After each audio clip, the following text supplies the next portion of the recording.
Well, hey, everybody, welcome to the next episode of the Sarah Berry Show. I am so excited. If you are still here, I am sending you just a virtual hug because, as you know, this is a brand new adventure for me, but I'm picking up a little momentum. And by that, it means I'm getting friends in the car, you guys. We got somebody in the back seat. Actually, she's in the front seat today. She is being spotlighted, and I am just so excited and honored that I get to bring on these people that are much more exciting and interesting and smarter than I am and get to hear their stories today. And I say this every time, but you are in for a treat. You get to meet my friend Erin, who I have never gotten to hug in person, but she knows it's coming someday. And I've already told her to get the guest room ready. I don't even care if I sleep in a sleeping bag in her backyard. You guys are in for a real treat today to meet my friend Erin. So without further ado, I want to introduce her. If you are listening, that's awesome. But this is one where you're going to want to tune in over on my YouTube channel if you're not, because I don't know if Erin knows this yet, but I'm putting her over on YouTube. And we're going to get to see smiling faces in person today, which is another treat as well. So welcome, my friend Erin. She is in Akron, Ohio, and I just think that we all need to be really jealous of your podcast setup that you have today. I'm coming to you from my kitchen, and you are in your beautiful backyard. So hello, my friend Erin. How are you? Good. How are you? I am so good. This is so exciting. How long have we been talking about doing this? In a little while. I guess the question is, how long have I been peer pressuring you to do this with me? Years? Is that too much of a stretch? I think years. I was trying to think, Erin, when did we meet officially? Was it 2000? It may have been 2018 or 2019. So it's been a little bit.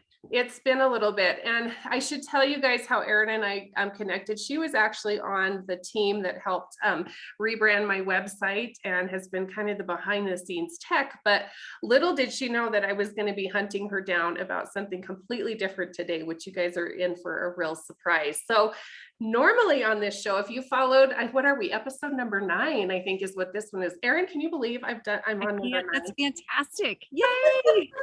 Well, it's due in very large part to you, my friend, because you, I think, would sit in these web meetings that we would have when we should have been talking about email funnels and all these businessy things. And there was just something about you from the beginning that, first of all, I knew we were going to be friends. And if we lived in the same town, I think we'd get in some really fun trouble together, like the good kind of trouble. Yeah. But there are just a handful of people in your life that see in you what you don't even see. And my hat is off to you, my friend. I feel like sometimes when, not only if you're running a business, but you're working on a passion project or something that you care a lot about, sometimes the people in your own life that are closest to you think you're crazy, or they don't see it, or they kind of half-heartedly say, well, that sounds cool, but you just know deep down they don't know. And Erin, I just can't even tell you, from the moment that I started kind of talking about something other than DIY and crafting and these things that I've kind of gotten known for in my business, it was like you already knew, and I can't even explain it. And I'm just so appreciative of that. And I think what I want our message to be today is, if you guys are out there doing a hobby, or you're trying to start a business, maybe you've been in business for a while and you've lost a little bit of sight, maybe, or you just feel like you're in this season where things aren't really chugging along like they should, sometimes the best thing that you can do is step completely aside and find somebody outside your industry. And you find out, sometimes you learn even more from them, and they come to you with fresh eyes and a fresh heart, and they see something that maybe you don't. And Erin, you're that person for me. So wow.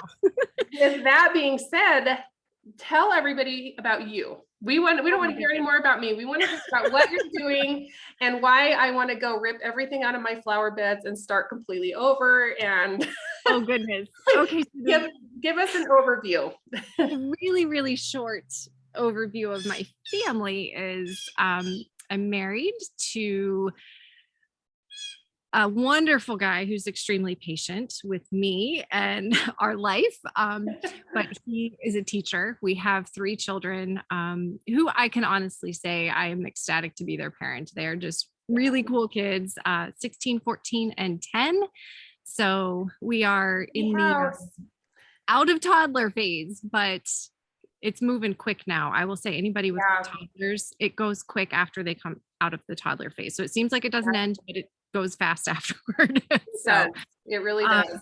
Yeah. So I started my work career in corporate America, working for a bank in the IT world. And 8 years in, decided I had these babies at home that I needed to be at home with. It was too much of a heart tug for me to be there. So I stayed home. And after a few years, several years, I put my toe back in the water in the work world, working at our church for a little while, and then bumped into the web world, which was my original passion of when I graduated college anyway. So it's really kind of cool how I've gotten full circle. In the midst of that, we moved, which we'll talk about, but we moved here. But our original house that we had these big spaces to grow, and my grandpa was a gardener. And so there's always been this kind of draw to plant and see what we can grow. We've done vegetables, we've done flowers, we've done all different kinds of things. I even love landscaping and putting things in, and the challenge of putting stuff in that's minimal but not too fussy but looks nice. And so Erin, in our next life, we're going to be landscapers together. Are you good with that? Okay, I'm totally good with that. Isn't it funny how you go through life and you're like, man, I could have done that. That would have been so awesome. Cool. Yes. Yes. And that's one of them. Yeah. So 2018 was a funky year. I was not working at the church anymore. Needed something to get into. My youngest was in preschool going into kindergarten, I think. I'm losing track of time. And I had been watching on Instagram, as many people find their interest there. Erin and Florette. And I'm like, I would love the challenge of growing dahlias and doing flowers. How cool would that be? And it started just as a little seed. It started as something small. And the best advice that I had read from her, which she was very generous and still is very generous with information that she shares, is start small. Start small. You don't have to have the entire field of dahlias. You don't have to have the entire business ready to go. Just put some stuff in the ground and see what happens. So we ordered, we started that year with 12 tubers, which is how a dahlia grows. They look like little potatoes. And we tucked them in the front bed of the house. We didn't have this perfect place to put them other than the front side of the house. So there were literally bushes here, a blank space, bushes here, and I tucked them right there and then moved down the road. And there's some more in front of the front door. Our neighbor across the street at the time came over and said, "Why are you putting potatoes in your front yard?" Isn't it funny how a flower that's so beautiful starts like on the other end so ugly? It is so, and they really, yes, they're really not pretty, but I've learned to love them now. But so that was the start. That was 2018. The really cool thing about dahlias is that when you put those tubers in the ground, they grow, and over the course of the season, they grow additional tubers. So at the end of the season, you can divide them and you have more. So if you've got good stock that year and good growing conditions, you can double, triple, quadruple the number of plants that you have in a given time. So, well, I have to, as a little side note, I don't mean to interrupt you here, but I have to tell people, what was it, 2 weeks ago? I was messaging you and I had been cleaning. I call them, because I call everything by really technical terms around here. I just call them Dr. Seuss flowers, but I think they're called alliums or yes. And if you guys haven't seen them, jump on Google and look, but they're the coolest little thing. They have like this super, super long, skinny stem, and then this beautiful, I think they come mainly in purples and whites, but it's like this globe shaped bloom on them. And I live in Wyoming, which is also known as the windiest place on the planet, pretty much. And I'm thinking, these poor little things, I bought them through a fundraiser for my kids once. I thought, well, I'll buy those. Heaven knows I don't need more chocolate and cinnamon rolls. But so I bought these. They're the coolest things, and I thought they would blow down, and they don't, but I was weeding that flower bed the other day, and I'm yanking them out, and they came out with these little bulbs, and so I'm immediately, it's really good to have a flower friend in your arsenal, you guys. If you don't, you need to get one, and I don't really wanna share Erin, but I'm pretty sure that she would share her knowledge if you wanted to contact her, but I'm like, "Erin, should I throw these away, or should I keep them, or what do I do? I don't wanna throw away cool stuff now that I know about this." So, yeah. Keep them is the answer. Keep them. I didn't mean to interrupt, but I can't And even fun read a fact, flower bed without thinking of you now. So, those are in the onion family, by the way. If you've oh, ever or you've interesting. not seen onions grow, Okay. we grew onions this year, sweet onions in our backyard, and they don't get near the big puff, but they have a similar flower, but they're white. But they're all in the same family. Interesting. Interesting. I did not know that. Okay. There you go. You learned your thing. We're good. Yes, we're good today. We're good. So yeah, so I would say for a couple years while we were at the other house, I was dreaming of having this, flower farm, and um, it was just an absolute joy to go out on our front porch and pick flowers, and I would drive them to a neighbor or take them to somebody at church or whatever. We just Yeah. that was the joy. That was the absolute purpose behind growing them, was to give them away. And so we had this, going in the back of our mind that we'd love to have a flower farm. And we also knew where we lived, we wanted to move a little bit. We like space. My husband loves trees. He loves to plant trees. So we've had our eye open for years to look, but had never gone to the point of putting our house on the market and doing the actual hard legwork of moving. We just weren't Yeah. comfortable doing that. Yeah. So I think Sarah got hooked on this story. Oh, you guys, I'm like, Erin, you have to talk about this. I am so excited. So, I have a real heart for entrepreneurs and just anybody that, I don't even want to say takes a leap, but it's always interesting. I call it the start story. I absolutely love, I don't care what industry in or what your, philanthropic thing you're doing. I love to hear where it started. And lucky for me, I got to be like, I had a front row seat to kind of this start story that, looking back now, Erin, it was so meant to happen. Like, the whole thing was meant to happen, but please share this amazing story with my I listeners. They really will wish love I could this. go back and tell myself it's Yes. okay. It's okay. Yes. Yes. It was just so much fun for me to sit through a computer screen and watch this develop. For Oh you. my goodness. And you literally saw some I of it did. develop. Yes, I did. Yes, I did. So you have to tell them. Go tell us your start Okay. story. So we all have had our time on Facebook, right? And Facebook Marketplace is a great place to sell your things and buy new things. We did not buy our house on Facebook Marketplace, but that got us here. So my husband went to pick up $2 garden tools for me. They happened to look like they'd be great for helping us grow dahlias in the house. And he went to pick them up, and he came to what is now this house. The woman who lived here gave him the tools. They were $2 each. Yeah. And she said, "Do you want to look around the house?" She's like, "We're getting ready to sell, but we haven't put it on the market yet." And he said, "Well, sure." And he calls me on his way home, and I'm like, "What? What are you doing? You walked through a stranger's house?" So he came home and he said, "You've got to come look at this." He had not even looked in the backyard. He just looked at the house.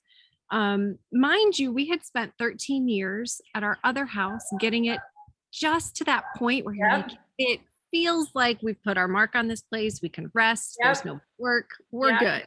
Yep. But there was just enough that we weren't ready to sell. Like, there were still a couple of things.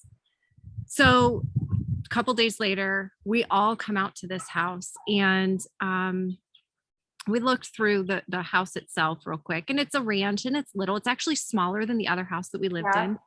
But we walk out on this deck, and what you see right here are 2 hemlock trees, which is the namesake for our little farm, Hidden Hemlock.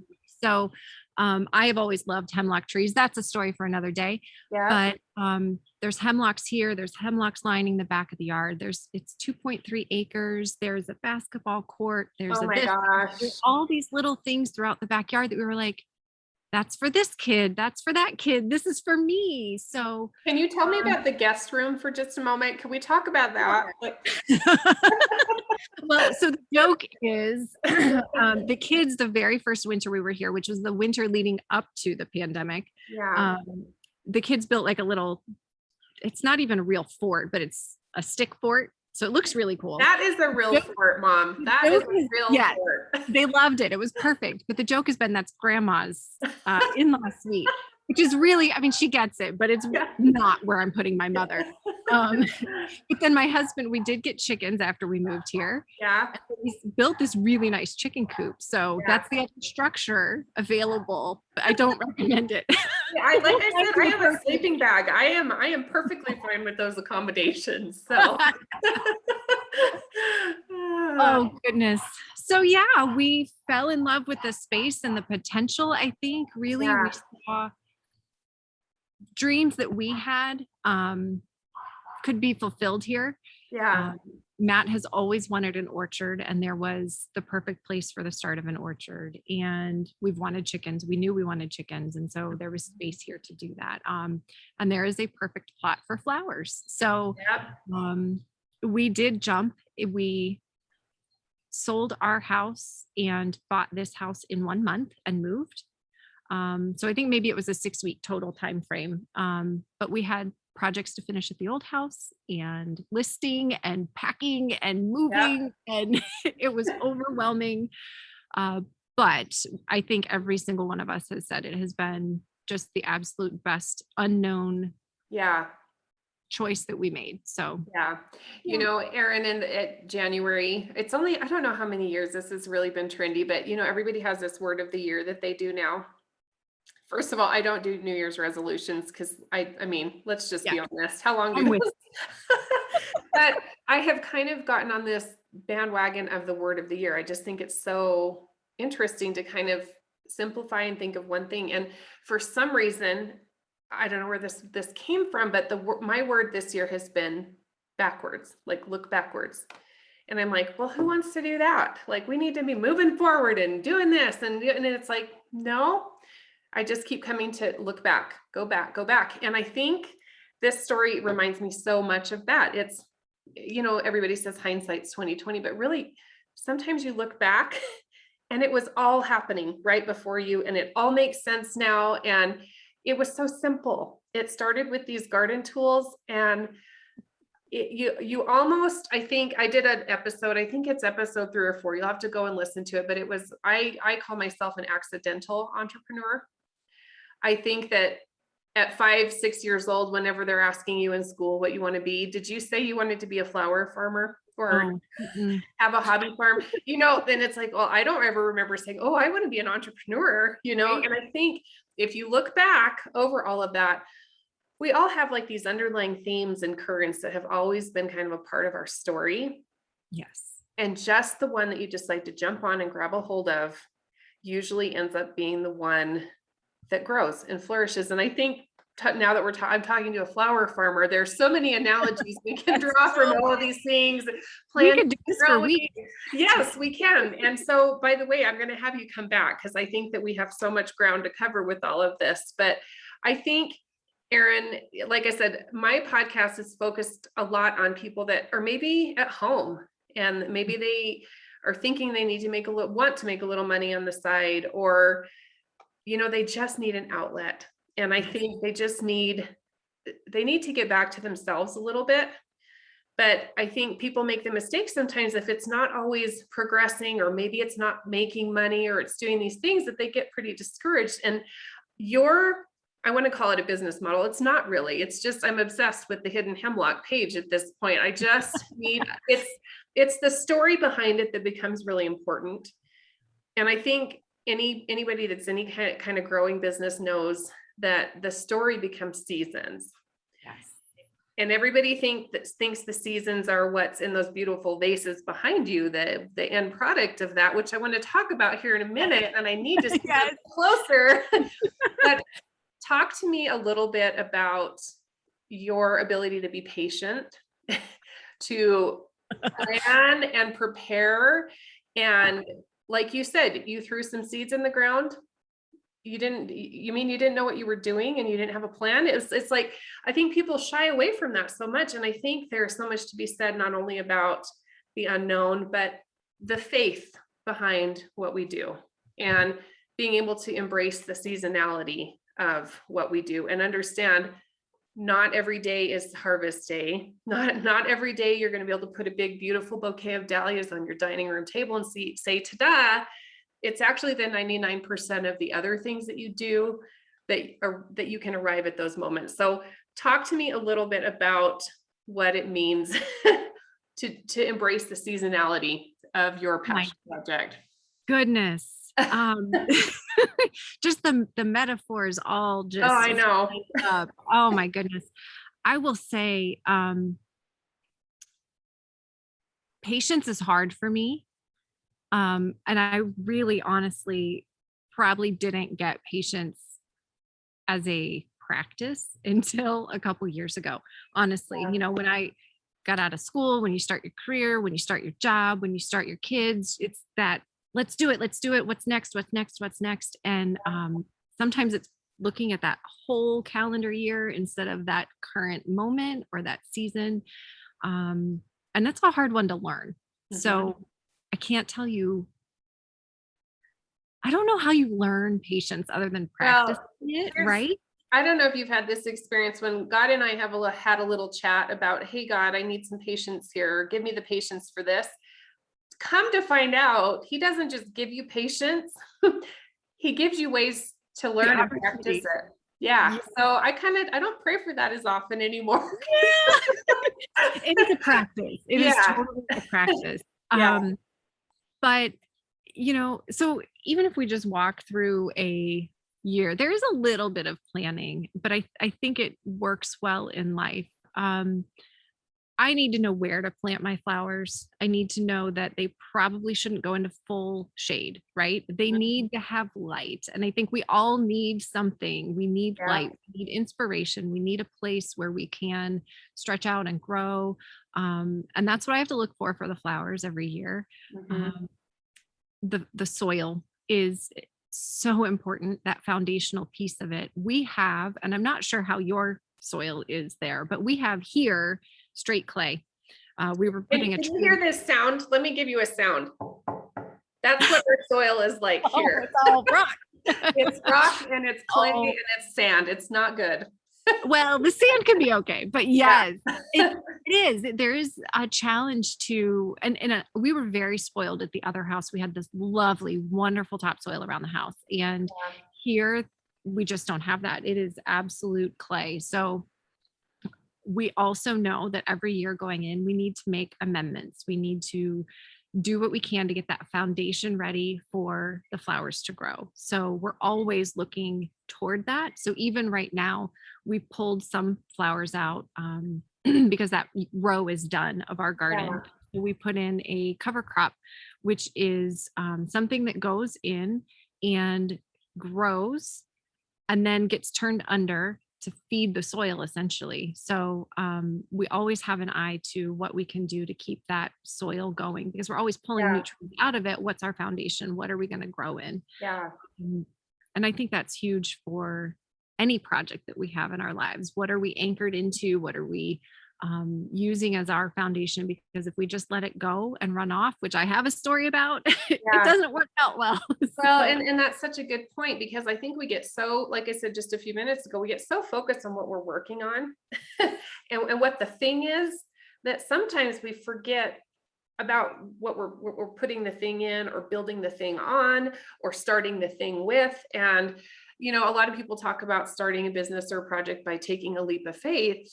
And although I do believe there's a huge element of that, I think we have to build the runway. We need to get the topsoil right, the foundation, or the thing doesn't grow. Right. And that is so important. That's a really good point that you made there. Um, and then, there's the practices, the daily behind the scenes, if you will, work that my whole family puts in for the farm. We call it the farm. It's not really a farm, but it's our farm. The farm, Erin, and I We believe call it a farm. Yes. But really, and this year was not a great year, and we take that as it is. But weeding, my goodness, to be on our knees Yeah. every day or every week and being out there and pulling out the things that are distracting the flowers or keeping the flowers from growing or taking the nutrients and pulling out the things. I know in my own life that's not flower farming, I have a tendency to pull out my phone Yeah. and scroll a little more. And so that's, my own personal weeding is taking a little check every once in a while. What's distracting me from what I really want to do? Yeah. So I think that's the weeding is huge. Watering is huge, right? We've got my flowers need water. They need to grow. They need Yeah. something fertilizing. So But wait, Erin, do you just water them one time and then they're okay? yeah, no, ask my kids. I was talking to one of my sons this morning. He said, well, you've got to talk about watering. And I said, yeah, tell me about watering. What do you Yeah. know about watering? He's like, well, it's really heavy Yeah. because this is our house here. And way out there that you can't see is where the field is. So Yeah. we don't have water out there. Yeah. We have rain barrels at the house and they get to carry and a 5-gallon jug of water is 40 pounds. So we're building some strong boys here. Yeah. We have a cart. We're not mean. They pull it. Depends on the day, right? But it is work. It is Yeah. work. And Yeah. so, it's definitely, it depends on the season. Right now we're watering a little less. Mhm. Might be watering a little more in July and August here. June, probably not so much because we get enough rain, but Yeah. absolutely there is a consistency and a rhythm and showing up even Mhm. on the days we don't want to show up to do it. And you know what? I would almost argue to say those are the most important days anyway. Yes, absolutely. The boring behind the scenes, you're in your dirty rain boots for the 150th day out there Yep. slogging water. But all the things that people don't see sometimes are the most important, I think. Yes. Yeah. I will say it totally pays off. I love to share the garden. So if I have somebody come over and they want to pick some flowers or have flowers for something, I love sharing those moments. I love when they get a chance to be blown away by the flowers. But I will say, even just a few minutes before we started here, I went out and went by myself into the field, and it is so good for me. Yeah. Just go stand in that. This has been a rough growing year for us. But in the disappointment and all of the things that we didn't expect to go well, that didn't go well this year, we have butterflies and bees and hummingbirds that just love this garden. So it's full of, even though it's not what we expected it to be. Yeah. So the moments where I can stand in the garden by myself or with my husband or with my kids and it's just quiet and the breeze is going and the butterflies are going, that's worth it. It's totally worth it. So and now those get quiet moments that I think, we live in such a noisy world and such I come back to motherhood because it's what we're in the trenches, sister. Yes. You and me. Oh, yes. We're in the trenches, and anybody that says, oh, if you just get past this and it gets easier. No, they lie. No, they lie to you. No, there's amazing things about each level, but right when you get something figured out, then the next thing comes along. And I think it is vital more now than ever to intentionally get quiet. And I wish I had a dahlia patch to walk through to get quiet. I have dandelion patch. Does that count? There's other things. There are other things you could do. And I think that it's really trendy, and we hear this everywhere where you need to meditate and you need to do these things and you need to do that. And it's like, all I know is that when I sit still for any length of time, all I think about is the things that I'm not doing. But if you can get practiced at not doing that, and I think we all think it has to be a real structured, you have to sit for an hour and you have to journal, you have to, no, I think pick the thing that works for you.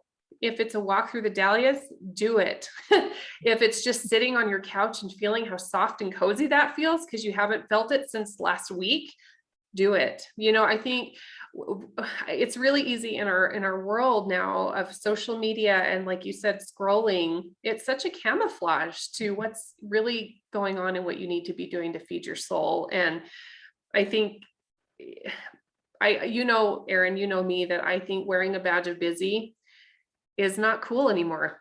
And this hustle culture and this go, go, go, and we're over scheduling our kids and ourselves, and we're stressed. And I think your story is so interesting because it is so cyclical, and you have to be so faithful to those cycles and those seasons to really see the reward at the end. And sometimes the reward's not what you think. Like you said, you had a bad growing year, and guess what?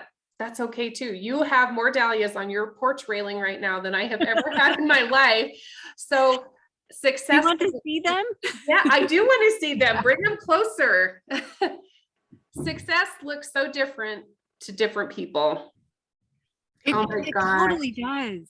Yes. It totally does.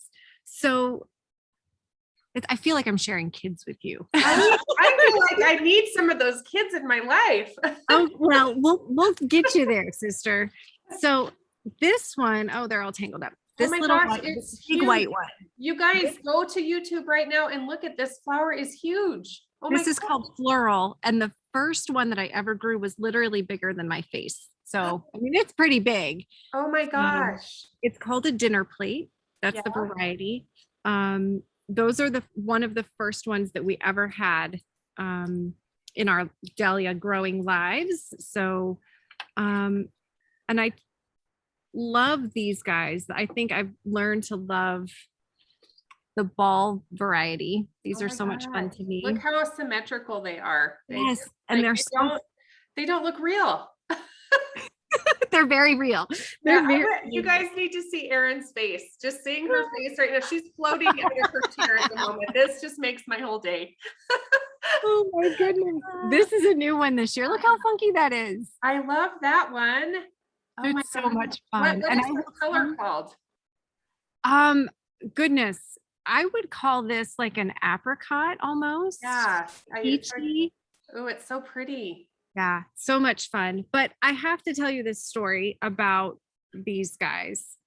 So these were this is the same plant, same flower. Yeah. We grew this year, we expanded because this was going to be the year we were going to try to sell stuff. Yeah. Which is really nerve-wracking for someone who's not really, I don't know, I kind of feel like, I mean, I put the things in the ground and we water them and do the work, but I also feel like I didn't make these things do the thing that they do. Yeah. So I kind of feel like a little funky selling them because I didn't do the work.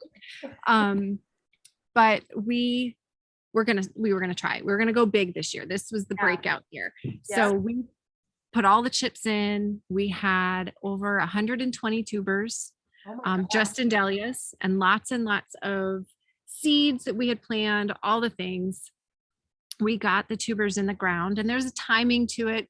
Dahlias are they're not super fussy, but they do require a little extra. Yeah. And got them in the ground. And where we live, what we've learned is that 100 acres worth of water comes over our backyard when we get these big rains. Oh, no. And so we had an inch of topsoil, or the inch of the top layer of the garden, which was clay, rushed over and down. And we had dug trenches for these tubers and put great compost. It worked last year. We had great success last year with this method. And because of that rain, that clay went over top, capped over the dahlias, and dahlias don't like to be wet. They need water, but they don't like to sit and soak and be wet. And so with life circumstances and some things that happened with our family, we weren't able to kind of get in there and rescue them the way we may have. And so we probably have at best 10 plants producing right now. Wow. Out of the 120. Oh boy. But we have like this big row where I do a rainbow of colors and put everything in order. And it's my, organized way to do it. And my husband he is the persevering one. He is the patient one. And we had kind of these castaways that were sitting on my workbench, and he would inspect them because you need to look for the little eye on the tuber. And it's like, I think these have something. Can I just have my own little row that I dig? And I'm like, sure, whatever. Just put it in the corner. It's fine. Yeah. So he dug out his own little trench, and he's like, this is the misfit row. And I looked at him and I said, that's the row of hope. Like, it's not the misfit row. That's the row of hope. And I'm telling you, Sarah, I have no clue. We have never bought a dahlia like this before. I don't know. We had seeds from last year, seedlings, and a dahlia. If I want to grow this flower again next year, I need to grow it from the tuber, because the seeds create a brand new, very completely different plant every time. So every single seed that you get from a dahlia is going to be a completely different genetic flower. So we grew seedlings last year from seed. And I don't know if this is one of them, but this came out of the row of hope. Like, this was just let's throw them over there. And Erin, I proclaim, I declare that every year we need a report from the row of hope from Hemlock. Like, I will single-handedly be following this row of flowers in your garden, because I'm a sucker for the underdog and the castaway. Me too. You give your husband a high five for me right now, because that you could have easily thrown those away, and look at that. I know. And it is probably one of my favorite ones this year. It is just an absolute delight. So, and I think we get to name it. I think so. Dahlias are known for their names. So we've got to figure out a name for this. Okay. So you guys, I don't know where you want to send people, but Erin, they need to go follow you on Instagram. Instagram, Hidden Hemlock. I'll put a post up and then you can give me names. Do. And I'm going to share it in the show notes. But you guys, this is an amazing segue to, first of all, Erin and I could talk for, 27 hours without stopping. And then we would just stop for like fresh coffee, and then we keep going. But I think, number one, Erin, I'm having you back. I'm peer pressuring you to come back and do this again. Please. You peer pressured me here. So yes, I know. And I'm going to keep at it. But I'd love to come. I think the bigger story that I want all of you to take from today is faith. Have faith. You can get the $2 garden tools. You can plan and prepare. You can research. You can do all these things, and they work. Absolutely. But it just comes back to, what's the story? What's the story behind all of this? And if you are in your little hidden corner of the world thinking that nobody cares about tubers and what I'm doing, you're wrong. People, sometimes it might not always be for business. It might always have a bigger thing other than just, it's a place for them to come home and check in, and they love your story and it needs to be shared. And Erin, you have an amazing one. And I just, one more part of the story. Is it okay to talk about Amelia for just a moment? Absolutely. You have been so kind to check in on Amelia. You guys, I literally lay in bed sometimes wondering, I know this says something about who I am as a person, but I kind of need to know how Amelia is doing. And Erin, I think we need to just, first of all, I'm giving her a shout out. I'm also coming to meet her, but can you please tell us who Amelia is and how this fits into the Hidden Hemlock story? I will apologize for not bringing her and showing her right here, because that would next time we'll get her wrangled up. So we did the thing that you're not supposed to do when you get chickens, and we named them all, because you're not really supposed to name livestock. And I have a 10-year-old daughter. You can't not name. Oh, no. So, Amelia is a chicken. And we have learned all about different kinds of parts of speech or sayings that we have in our vocabulary. But poor Amelia was the bottom of the pecking order, literally. And she got pecked. And we knew it for a while, but didn't know what to do about it. And I think I told you a couple of weeks ago when we talked, we did all of our research online because we're new to all of this, Yeah. and bought this stuff that smells like kids grape medicine, like the grape syrup medicine, Yep. Yep. and tea tree, like it's got tea tree in it. And so we were Uh-huh. supposed to put this on her back to kind of make the other birds not want to be around her. She Yeah. looked like she ended up with like purple streaks in her hair because it Well, got on that's the kind of like feathers. that's all the rage right now. It is So the Amelia rage. is on She's point. fashionable. Um, she's still purple, by the way. Like the feathers are still purple. I need to, it's Yeah. hard to take pictures of chickens.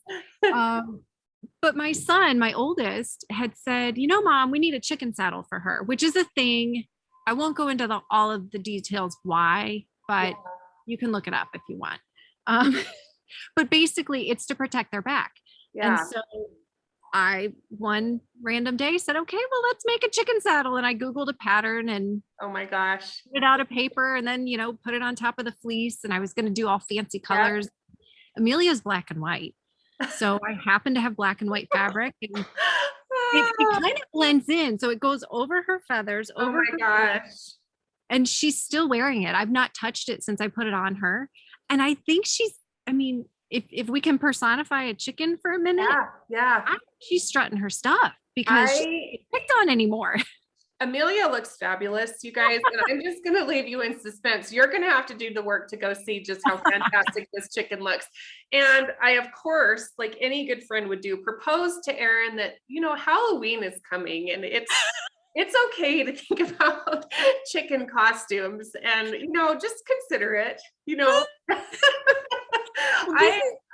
I think there's a lot of things going on at Hemlock Farm that people don't even realize could be There's amazing. a lot. Somebody had told me about goats in pajamas. That's a thing. Yes.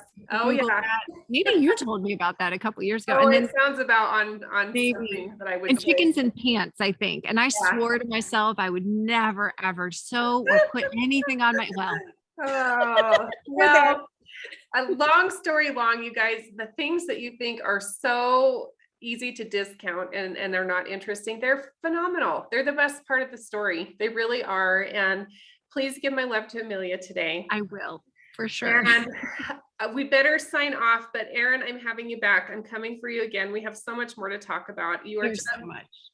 You are a blessing in my life and a friend, and you don't know the impact that you have on what I do. So, well, it is mutual, and I am so excited for what you have coming up. Well, and that I think how much I love to give things away. And I, of course, would have been organized and would have gotten these in the mail, but that is also not the thing that I do on time. But I have something for you that I will be mailing to you. And I almost thought, well, I need to send you flowers, but I'm like, who sends the flower lady flowers? That's a terrible idea, Sarah. So I thought I want to do something handmade for you. And I have something more serious that I'll be sending with it. But the thing that just hit me in the heart about what I wanted to give to you, it's completely ridiculous, but I hope that you'll put it in a desk drawer somewhere that you can see that that I am rooting for you, my friend. I was going to say earlier, you are a cheerleader. I love it. I made you a little tiny pair of pom-poms, but it's not just because I'm rooting for you. It's because you have like blindly rooted for me. And this is just a reminder that I'm here for you and you're here for me. And some of the best things about our lives are the ones that the things you don't see coming and the people that get planted there. So I will get you your pom-poms, but you just had to have these. So thank you. All right, before we sign off, I have some questions that I like to ask anybody that joins me, and they're completely silly and ridiculous, but I'm going to ask you. So are you ready for this? Yes. Okay, rapid fire time here. Number 1, time should always pop quiz. Time should always be filled with fun. I like that. Okay, number 2, taking breaks is necessary. Amen, sister. Okay, number 3, every day I must stop and breathe. Yes. Number 4, you excel in your business or life when you find joy in what you're doing. Yes. Amen. Number 5, one lesson that helped you most in the early days of your business or hobby, we'll say in your case, was getting on my knees and doing the hard work. That can be interpreted lots of ways, can it, Erin? Lots of ways. Number 6, what do you want to leave your kids with that you did not have growing up? Not to get heavy, but that's pretty heavy. No, but boy. Well, I want them to have a sense of adventure, and I want them to have, they don't have to have it perfect. They just have to go try it. Yep. I think we could all take a little bit of that advice. Number 7, if you could create a law that everyone had to follow, what would it be? Oh, everybody grow flowers. Wouldn't our world be more beautiful if we all would be so much went fun. with one kind? Yes. All right, number 8, what is something that you know to be true that many people might disagree with you on?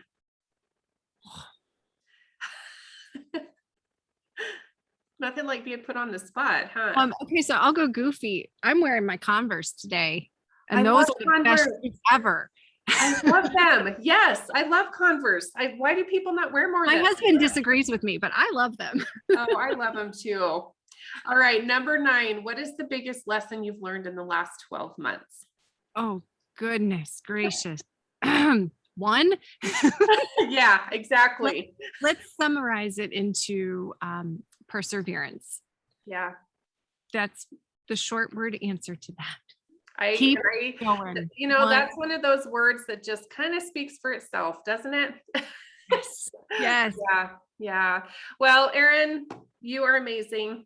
I am so grateful for our time together. Let's do this again. I'd love to do this again. Anytime I get to spend with you is good time. Oh, I agree. Can we do it on your porch though? One of these days? Do you Sure. like iced tea? I think iced tea and the back porch situation. I will have iced tea for you and lemonade for me, and we will just sit and Amen. talk for hours. Works for me. It's a date, and you mark my words, I'm going to see Hidden Hemlock in person one of these days. So Come on over. all right, you guys go find Erin on Instagram. I'll post all the information so you can find her, and you too will be wondering what Miss Amelia is up to. You just wait and see. So thank you for carving out a piece of your day for us today, Erin. Absolutely. I loved it. Thank you for All having right, me. bye. Bye.